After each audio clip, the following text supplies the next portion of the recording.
اعوذ باللہ من الشیطان الرجیم، بسم اللہ الرحمن الرحیم۔ سب دیکھنے اور سننے والوں کو میری طرف سے بادب السلام علیکم ورحمۃ اللہ وبرکاتہ۔ امید ہے کہ آپ سب لوگ اللہ کی رحمت سے خیریت سے ہوں گے۔ آج میں جس ٹاپک پہ بات کروں گا آپ حیران ہو جائیں گے کہ اس دنیا میں کیا ہو رہا ہے۔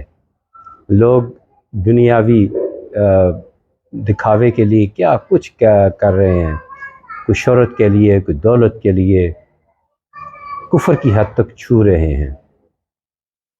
اب ذرا بات کو سنیے اور آخر میں جواب بھی ضرور دیجیے گا۔ دیکھیے، فرشتوں کے سردار حضرت جبرائیل علیہ السلام، نبیوں کے سردار ہمارے پیارے نبی آخری رسول حضرت محمد مصطفیٰ صلی اللہ علیہ وآلہ وسلم ان سے سوال کرتے ہیں۔ حضرت جبرائیل علیہ السلام ہمارے پیارے نبی ان سے سوال کرتے ہیں، یا رسول اللہ قیامت کب آئے گی؟ تو ہمارے پیارے رسول جواب دیتے ہیں، میں نہیں جانتا۔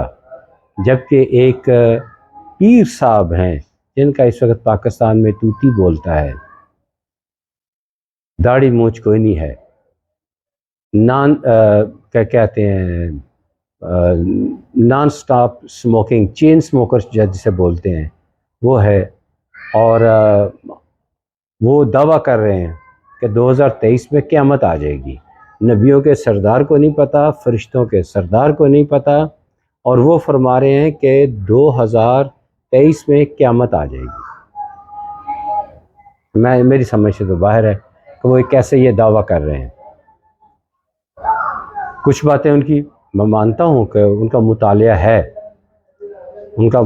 ہے، کچھ باتوں میں نے بھی اسٹڈی کی ہے، میچ کرتی ہے، لیکن جس بات کو تو ذہن تسلیم ہی نہیں کرتا، یہ کیسے ممکن ہے کہ جب اللہ تعالیٰ نے اپنے پیارے رسول اپنے محبوب کو نہیں بتایا تو ان کو کیسے پتہ چل گیا؟ ہاں، میں آپ کو ایک بات بتاؤں کہ جب نبی پاک صلی اللہ علیہ وآلہ وسلم شب معراج کے سلسلے میں اللہ تعالیٰ سے ملاقات کے لیے گئے تو ایک مقام ایسا بھی آیا جہاں حضرت جبرائیل علیہ السلام نے فرمایا کہ آگے میں نہیں جا سکتا، اگر آگے میں گیا تو میرے پر جل جائیں گے، آگے آپ خود ہی جائیں گے۔ تو وہاں تنہائی میں اللہ اور اللہ کے پیارے رسول محبوب کے درمیان جو گفتگو ہوئی وہ ساری کی ساری ہمارے تک تو نہیں پہنچی، کچھ باتیں ہمارے تک پہنچی ہیں، جس میں یہ بات میں ذرا غور سے اب سن لیجئے کہ حضرت محمد مصطفیٰ صلی اللہ علیہ وآلہ وسلم نے اللہ تعالیٰ سے سوال کیا، اے میرے پیارے اللہ، قیامت کب آئے گی؟ تو اللہ تعالیٰ نے ایک انگلی سے اشارہ کیا ہوگا، ایک دن۔ اللہ تعالیٰ کے نزدیک ایک دن 1000 سال ہوتا ہے۔ تو نبی پاک صلی اللہ علیہ وآلہ وسلم نے درخواست کی کہ اس کو بڑھا دیا جائے۔ مقصد آپ کا تھا کہ میری امت زیادہ ہو جائے، کثیر تعداد میں مسلمان ہو، میری امت سب سے بڑی ہو۔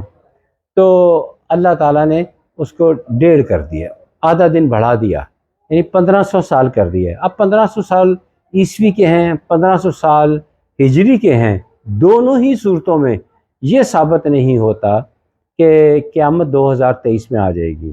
ایگزیکٹ بتا دینا کہ بھئی قیامت 2023 میں آ جائے گی، مجھے افسوس ہوتا ہے۔ ویسے بھی پیشین گوئی کرنا انتہائی غلط بات ہے۔ میں نے جو میرے ویورز ہیں وہ جانتے ہیں، میں نے متعدد ٹی وی چینلز پہ دنیا بھر میں پرفارم کیا ہے، لائیو شوز کیے ہیں، اور میں نے بھی کچھ چیزیں لوگوں کو بتائی ہیں کہ ایسا، لیکن میرا انداز یہ ہوتا تھا کہ مجھے یہ ہوتا ہوا نظر آ رہا ہے۔ جیسا کہ 26 دسمبر 2019 کو میں نے ایک پرائیویٹ پاکستان ٹی وی نجی ٹی وی چینل پہ میں نے یہ کہا تھا کہ 4 جنوری 2020 کو دنیا میں مجھے ایک بہت بڑی آفت آتی ہوئی نظر آ رہی ہے، اور جو 24 جنوری کو اپنی پیک پر چلی جا سکتی ہے، جسے 65 سے 70% آبادی متاثر ہو سکتی ہے۔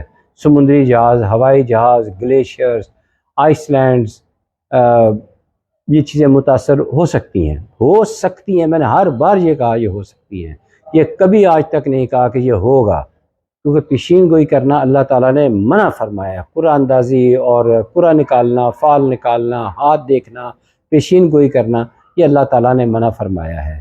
اور وہ شخص اتنی بڑی بات کر رہے ہیں، میرے پاس لایا گیا ثبوت کہ یہ خطاب سنے وہ کیا فرما رہے ہیں کہ 2023 میں قیامت آ جائے گی۔ افسوس کی بات ہے۔ ہماری آپ سے گزارش ہے کہ ایسے لوگوں کی طرف توجہ نہ دیں، اپنے ایمان کو مضبوط رکھیں، نہ خوف خدا دل میں ہو، کب اپنی موت کو یاد کریں، آخرت کی فکر کریں، اخلاق کو اچھا کریں، حقوق العباد کا خیال کریں، انشاءاللہ انجام بخیر ہوگا۔ میں نے پہلے بھی کئی دفعہ کہا ہے، انشاءاللہ جنت ہمارے لیے ہے، جنت میں ہم سب اکٹھے ہوں گے انشاءاللہ تعالی، اللہ کی رحمت سے۔ آج کی ویڈیو ختم ہوئی، اب دعا ہے کہ اللہ تعالی ہم سب کو اپنی حفظ و ایمان میں رکھے، صحت اور ایمان والی زندگی عطا فرمائے، خاتمہ بالایمان فرمائے، روز قیامت بغیر کسی حساب کتاب کے بخش دے، اور روز قیامت قربت رسول صلی اللہ علیہ وآلہ وسلم نصیب فرمائے۔ آمین ثم آمین۔ اگلی ویڈیو تک اجازت دیجیے۔ خدا حافظ۔ السلام علیکم ورحمۃ اللہ وبرکاتہ۔